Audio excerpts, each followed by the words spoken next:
जब हम आरती करना शुरू करें तो भाई ये जो अपने मोबाइल वगैरह है ना, इनको बिल्कुल बंद, या तो बंद कर दो या इनको फ्लाइट मोड पे लगा दो और इनको उल्टा करके रख दो, उल्टा करके,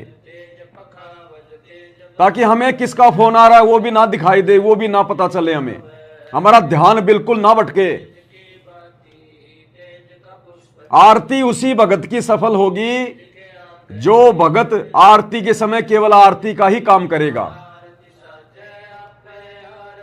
बीच में फोन आ रहा है, आप बात कर रहे हो, हाँ हाँ ठीक है ठीक है ठीक है, मैं आरती कर रहा हूं, बाद में फोन करूंगा, ये भी नहीं बोलना, उठाना ही नहीं है इसको। भूल जाओ कि मेरे पास में मोबाइल है, फ्लाइट मोड पे लगा दो, स्विच ऑफ कर दो, उल्टा करके रख दो, इसकी रिंगटोन बंद कर दो, नो डिस्टरबेंस, हमें कोई व्यवधान नहीं चाहिए।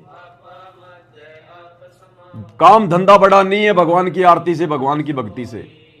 कोई अर्जेंट काम है वो पहले कर लो, आरती करने से पहले। किसी को फोन करना हो पहले कर लो। सुबह की 1 घंटे की आरती, शाम की पौन घंटे की आरती, बिल्कुल बंद मोबाइल। कोई अर्जेंट काम है अपना पहले कर लो। दास सेवा में था, कल आते समय एक भगत भाई के घर पे आ गया और सोचा भाई चलो यहां कर लेते हैं परमात्मा की आरती, आरती करनी है मालिक की। हाथ मुंह धो के परमात्मा की ज्योतियां जलाई, आरती उतारना शुरू कर दिया। शुरू में दास ने ले ली थाल हाथ में परमात्मा की, दास मालिक की आरती उतारने लग गया। अब बीच में भगत जी फिर डिस्टर्ब करने लग गए, मोबाइल उन्होंने बंद नहीं किया। कभी बीच बीच में ऑटो बुक कर रहे हैं, कभी बीच बीच में फोन उठा रहे हैं, तो उनकी भी आरती है सफल और साथ में दूसरे का भी ध्यान भटका रहे हैं, तो वो आरती भी परमात्मा स्वीकार नहीं करेगा। वो अंतर्यामी, वो देख रहा, भाई हम फॉर्मेलिटी नहीं कर रहे, सामने कोई फोटो थोड़ी रखी है। अगर ये पूजा की थाल हमने हाथ में उठा ली तो ये ना सोचिए कि सामने संत रामपाल जी की फोटो है।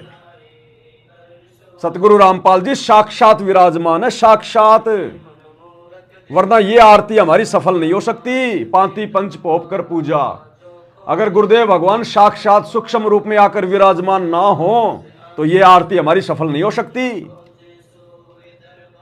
ये फोटो के आगे थोड़ी कर रहे हैं हम, फोटो तो केवल एक माध्यम है ताकि हमारी याद बनी रहे।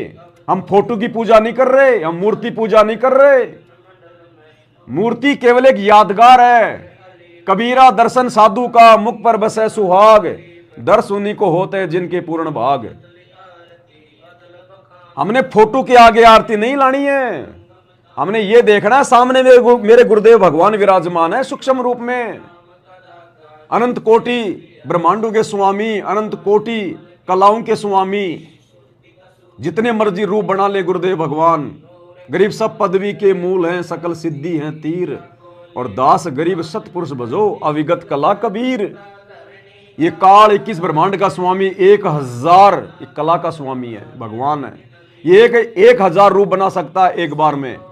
अक्सर पुरुष 10,000 कलाओं का स्वामी है, एक बार में वो 10,000 रूप बना सकता है। और ये सारी सृष्टि के मालिक सतगुरु रामपाल जी भगवान, ये कबीर देव अनंत कोटि कलाओं के स्वामी हैं। जितने चाहे उतने रूप बना ले परमात्मा। ये अपने सभी बच्चों के घरों पर जब ये आरती शुरू होती है या गुरुदेव भगवान को भोग लगाया जाता है, परमात्मा उस समय आकर विराजमान हो जाते हैं। अन्यथा ना तो हमारा भोग सफल हो सकता और ना हमारी ये 5 बत्ती वाली आरती सफल हो सकती।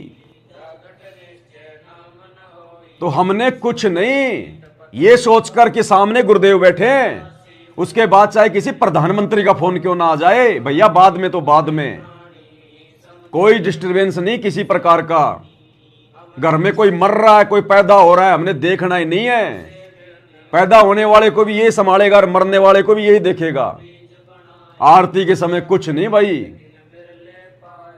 ये विशेष तौर पर ध्यान रखना, नहीं तो हम परमात्मा के दोषी बनेंगे। तो कल मेरी भी ढंग से आरती नहीं हो पाई और उनकी तो आरती ढंग से होनी कहीं थी, कहां थी।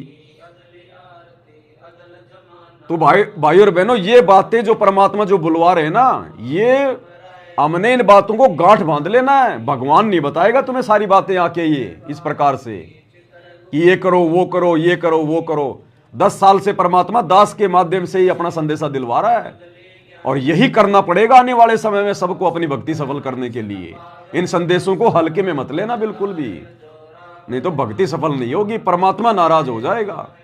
बंटे दास गरीब कबीरा, अदली आरती अदल पठाऊं, युगन युगन काले खा ल्याऊं, जा दिन नाथे बिन नहीं प्राणा, नहीं पड़ी पवन जमी असमाना।